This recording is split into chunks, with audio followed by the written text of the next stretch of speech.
Hello everyone, कैसे हो आप सब।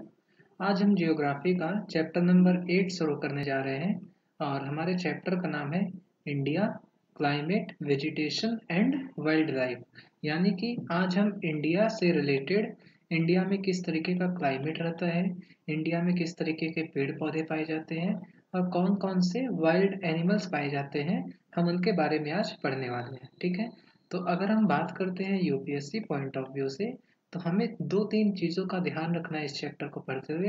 पहला, कि इंडिया का जो क्लाइमेट है वो किस टाइप का है, ठीक है ना, वो एक बहुत ही इंपॉर्टेंट पॉइंट बन जाता है।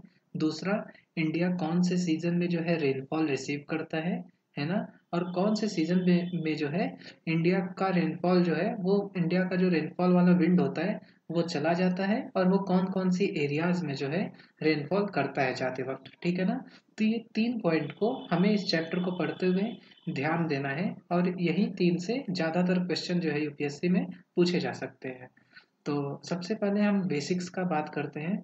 तो हमें पता होना चाहिए कि वेदर क्या होता है। जब हम बात करते हैं वेदर का, तो देखिए कई बार ऐसा होता है कि आज मान लीजिए बहुत ज़्यादा गर्मी है ना। कल हो सकता है टेम्परेचर थोड़ा सा डाउन हो जाए, उसके अगले दिन हो सकता है कि टेम्परेचर थोड़ा सा अप हो जाए, अगेन डाउन हो सकता है ना। तो ये जो डे टू डे टेम्परेचर होता है, जो डे टू डे वेरिएशन हो रहा है टेम्परेचर का, उसको हम लोग वेदर बोलते हैं।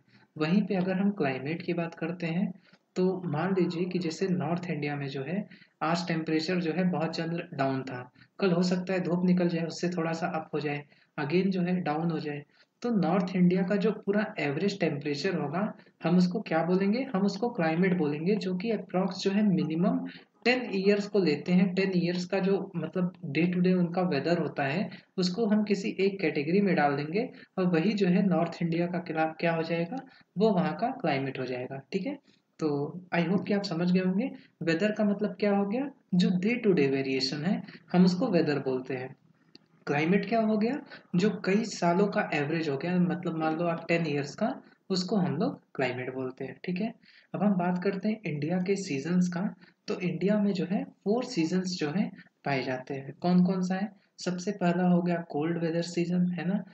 ठीक है, कोल्ड मतलब कि क्या, विंटर, जो कि आपको दिसंबर से फेब तक देखने को मिलता है।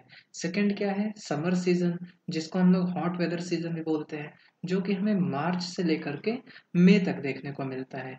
थर्ड क्या है, south west monsoon season. South west monsoon season को हम लोग रेनी सीजन भी बोलते हैं, है ना। ये जून से सितंबर तक देखने को मिलता है। और फोर्थ है सीजन ऑफ रिट्रीटिंग मानसून या फिर ऑटम सीजन। इस सीजन में क्या होता है, ये जो रेनी वाले विंड्स है ना, जो कि इस तरीके से हमारे, मान लीजिए ये इंडिया है जो इस तरीके से फ्लो कर रहे हैं, इस वाले सीजन में क्या होता है, ये विंड जो है रिवर्स होकर के इस तरीके से फ्लो करना शुरू कर देते हैं। ठीक है, तो अब हम इस सीजन के बारे में आइए पढ़ते हैं।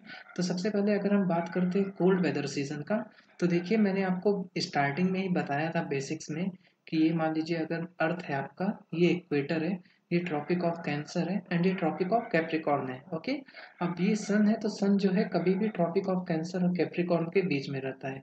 जब हमारे इंडिया में, इंडिया कहाँ पे है, यहाँ पे है, नॉर्थ हेमिस्फीयर में, है ना, इंडिया नॉर्थ हेमिस्फीयर में।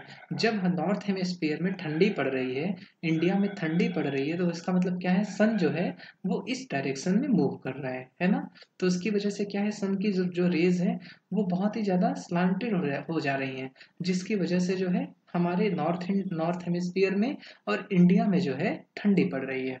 ठीक है, बात करते हैं हॉट वेदर सीजन या फिर समर का। तो अगेन मैंने आपको जैसा कि बताया, इस समय क्या हो रहा है कि सन जो है वो ट्रॉपिक ऑफ कैंसर की तरफ मूव कर रहा है। जब ट्रॉपिक ऑफ कैंसर की तरफ मूव कर रहा है, तो मोर और लेस जो सन की रेज है वो देखिए पूरी तरीके से वर्टिकल ओवरहेड पड़ जाएंगी, है ना। यहाँ पे अगर इंडिया है तो इस पे एकदम पूरी तरीके से पड़ने लगेंगी, है ना। उसकी वजह से क्या होगा, गर्मी होगी नॉर्थ हेमिस्फीयर में, और इंडिया में भी क्या होगा, हॉट होगा, है ना, समर सीजन होगा। आगे बढ़ते हैं, और अगर हम बात करते हैं साउथ वेस्ट मानसून सीजन का या फिर रेनी सीजन का, तो अगर आप सपोज करो कि ये हमारा इंडिया है ना, ये क्या है, यहाँ पे इक्वेटर है, तो क्या होता है, इस तरीके से जो विंड ब्लो करती हैं, इनको हम लोग क्या बोलते हैं, इनको हम लोग बोलते हैं साउथ वेस्ट मानसून विंड्स, है ना। और ये देखिए यहाँ पे है बे ऑफ बंगाल और यहाँ पे है अरेबियन सी। तो क्योंकि ये सी किससे फ्लो कर रहा है ना। तो इसकी वजह से क्या होगा, ये यहाँ से मॉइस्चर पिक करेंगी और हमारे इंडिया में जो है रेनफॉल करेंगी।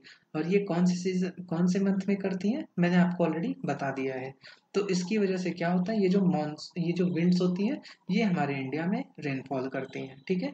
उसके बाद फिर फोर्थ सीजन की बात करते हैं। तो फोर्थ सीजन है ऑटोमन सीजन या फिर सीजन ऑफ रिट्रीटिंग मानसून, है ना। सीजन ऑफ रिट्रीटिंग मानसून में क्या होता है, ये हमारा इंडिया है ना, तो इस समय जो है जो विंड्स इस तरीके से गई थी ना साउथ वेस्ट मानसून सीजन के समय में, वो अगेन जो है अब रिवर्स होंगी, है ना। इस तरीके से रिवर्स होती रहेंगी। और जब ये देखिए ये विंड जो है रिवर्स होगी, तो अब क्योंकि ये देखिए लैंड से सी की तरफ सी की तरफ जा रही है, तो अब यहाँ पे तो कोई पानी है नहीं, है ना। तो इनके पास कोई पानी होगा नहीं, तो ये क्या करेंगे, ये रेनफॉल अकर नहीं करेंगे। लेकिन अब आप एक चीज को ध्यान दो, जैसे कि इस तरीके से विंड जब फ्लो कर रही है ना, आप देखो कि ये क्या है, ये बे ऑफ बंगाल है ना। तो यहाँ से ये विंड क्या की मॉइस्चर को पिकअप कर रही है। तो यहाँ तमिलनाडु के कोस्ट में और यहाँ के एडजेसेंट पार्ट में जो है, जब ये विंड इस तरीके से जाएगी तो रेनफॉल करते हुए जाएगी। क्यों, क्योंकि जब यहाँ पे इसने मॉइस्चर पिक किया है और जब ये लैंड के थ्रू जा रही है, तो यहाँ पे जो है रेनफॉल करेगा, है ना। तो सीजन ऑफ ये जो रिट्रीटिंग मानसून होता है ना, इस टाइम पे जो है तमिलनाडु और उसके एडजेसेंट पार्ट यानी कि आंध्र प्रदेश वगैरह में रेनफॉल होता है, ठीक है। अब हम बात करते हैं क्लाइमेट का, तो मैंने आपको बता दिया है कि जो एवरेज वेदर कंडीशन होता है किसी एक पर्टिकुलर प्लेस का, उसको हम लोग क्लाइमेट बोलते हैं, है ना। और अगर हम बात करते हैं इंडिया के क्लाइमेट का, तो इंडिया का क्लाइमेट कौन सी कैटेगरी में आता है, वो हमारे इंडिया का क्लाइमेट जो है वो मानसून टाइप है ना। ये चीज देखिए बहुत इंपॉर्टेंट है आपको, ये तीन से जरूर याद रखना है। कौन कौन सा, हमारे इंडिया का क्लाइमेट कौन से टाइप का है, साउथ वेस्ट मानसून सीजन क्या होता है, किस तरीके से रेनफॉल करता है, और रिट्रीटिंग मानसून के समय में कौन से एरियाज में रेनफॉल होते हैं, है ना। आगे बढ़ते हैं और अगर हम बात करते हैं किसी भी प्लेस के क्लाइमेट का, फॉर एग्जांपल मान लीजिए ये नॉर्थ इंडिया है ना। अगर हम यहाँ के प्लेस का क्लाइमेट का बात करते हैं, तो वो उसके लोकेशन, मतलब कि वो कहाँ पे लोकेटेड है, वो कॉन्टिन मतलब कि सी से बहुत ज़्यादा दूर है या फिर पास में है ना। डिस्टेंस फ्रॉम द सी, अगर मान लीजिए कोई प्लेस सी के पास होता है, तो वहाँ का टेम्परेचर जो होता है वो मॉडरेट होता है, ना बहुत ज़्यादा हाई होगा ना बहुत ज़्यादा कम होगा, मॉडरेट टेम्परेचर होगा। वहीं अगर कोई प्लेस जो है वो एकदम इंटीरियर पार्ट ऑफ कॉन्टिनेंट में है, तो क्योंकि ये सी से बहुत ज़्यादा दूर है ना, तो यहाँ पे जो टेम्परेचर होगा वो एक्सट्रीम होगा, बहुत ज़्यादा गर्मी पड़ेगी और बहुत ज़्यादा ठंडी भी पड़ेगी। एल्टीट्यूड पे भी क्लाइमेट डिपेंड करता है। अगर कोई प्लेस जो है वो बहुत ज़्यादा हाइट पे है, तो क्या होता है, टेम्परेचर जैसे जैसे हम ऊपर जाते हैं टेम्परेचर जो है वो क्या करता है, डिक्रीज करता है ना। तो वो प्लेस जो कि हाई एल्टीट्यूड पे है, वहाँ का क्लाइमेट कैसा होगा, ठंडा होगा, है ना।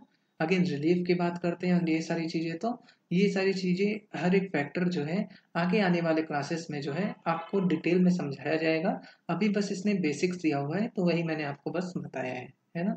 बात करते हैं अगर हम नेचुरल वेजिटेशन का, तो इस हमारे क्लास 6 में बस इसने नेचुरल वेजिटेशन का डेफिनेशन दिया है। और इसको नेचुरल वेजिटेशन क्या होता है कि मान ये ट्रीज, ग्रास, है ना, एंड श्रब्स क्या होते हैं, झाड़ियाँ, ये जब ये सारे ग्रो करते हैं बिना किसी ह्यूमन के इन्फ्लुएंस के, है ना, तो हम उसे क्या बोलते हैं, हम उन्हें बोलते हैं नेचुरल वेजिटेशन।